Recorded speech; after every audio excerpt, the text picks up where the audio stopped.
정체를 알 수 없는 수상한 해외 우편물이 잇따라 발견돼 의심 신고가 이어지고 있는 가운데 경남에서도 50건이 넘는 신고가 접수됐습니다. 경찰과 소방당국이 출동하며 소동이 이어졌는데 일단 정부는 현재까지 테러 혐의점은 발견되지 않았다고 밝혔습니다. 지난 주말 한 해수욕장에서 50대 남성이 바다에 빠져 숨졌습니다. 차량 추돌 사고부터 고물상 화재까지 주말 사건 사고 소식을 정리했습니다. 월요일부터 집중호우가 이어지면서 도내 각 시군들이 비상대응에 나서고 있습니다. 서부 경남에서도 호우와 관련된 피해 신고가 잇따랐는데 피해 예방을 위한 각별한 주의가 필요해 보입니다. 산책로까지 차오른 빗물이 빠진 후 강변에 남은 물고기들, 강아지 유기 의심 신고와 네잎클로버 발견 등 지역 누리꾼들의 관심을 모은 SNS 소식들 살펴봅니다. 경남교육청이 마련한 대학 진학 박람회가 경상국립대에서 열렸습니다. 코로나19 엔데믹 이후 처음 열린 이번 박람회에는 예상보다 많은 학생과 학부모가 참여해 눈길을 모았는데 취재기자가 그 현장을 다녀왔습니다. 잠시 후에 뵙겠습니다. 시청자 여러분 안녕하십니까? SCS 뉴스인타임 시작합니다. 정체를 알 수 없는 해외 우편물, 이른바 수상한 소포에 대한 의심 신고가 경남에서도 이어지고 있습니다.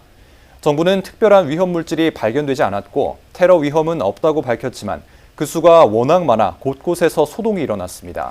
경찰은 정체불명의 해외 우편물이 발송될 경우 즉각 신고해 줄 것을 당부했습니다. 김현준 기자의 보도입니다. 방호복에 방독면을 쓴 소방관들이 무언가를 조심스럽게 가지고 나옵니다. 정체를 알 수 없는 해외 우편물, 이른바 수상한 소포입니다.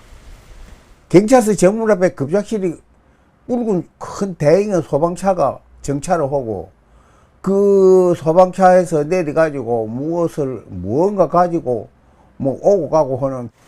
24일 오전 10시 20분쯤 진주시 대안동의 한 상인이 중국에서 소포가 왔다며 경찰서를 찾았습니다.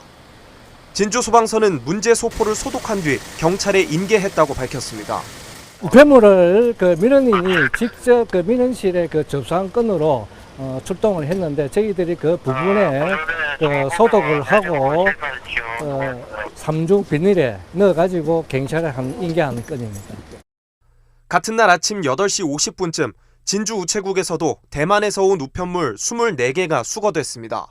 수상한 소포 의심 신고가 전국 각지에서 잇따르고 있는 가운데 이처럼 경남에서도 사례가 확인되고 있습니다. 24일 오후 2시 기준 진주 4건, 사천 3건, 산청, 함양 각 1건 등을 포함해 55건이 접수됐는데 특별한 피해는 없었습니다. 경남경찰청도 이 중 24건을 수거해 17건을 개봉했지만 특별한 점은 없었다고 밝혔습니다. 경찰은 온라인 쇼핑몰이 판매 실적 등을 부풀리기 위한 사기 행각인 브러싱 스캠 가능성도 열어두고 있습니다. 하지만 울산에서 우편물을 개봉해 호흡곤란 등을 느낀 사례가 있었던 만큼 주의를 당부했습니다. 무엇보다 제일 중요한 것은 본인이 해외 직구라든지 주문하지 않는, 아니면 본인이나 가족들이 이렇게 주문하지 않은 우편물에 대해서는 일단 1차적으로는 접촉을 하지 않으시는 게 좋을 것 같습니다.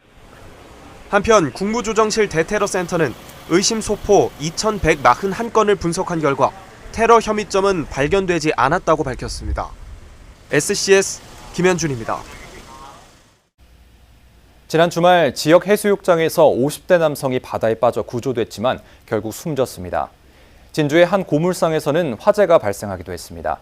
서부 경남 사건 사고 소식 허준원 기자가 정리했습니다. 이번 달 개장에 들어간 사천 남일대 해수욕장. 지난 23일 낮 12시 20분쯤 이곳에서 50대 남성 A씨가 바다에 빠졌습니다.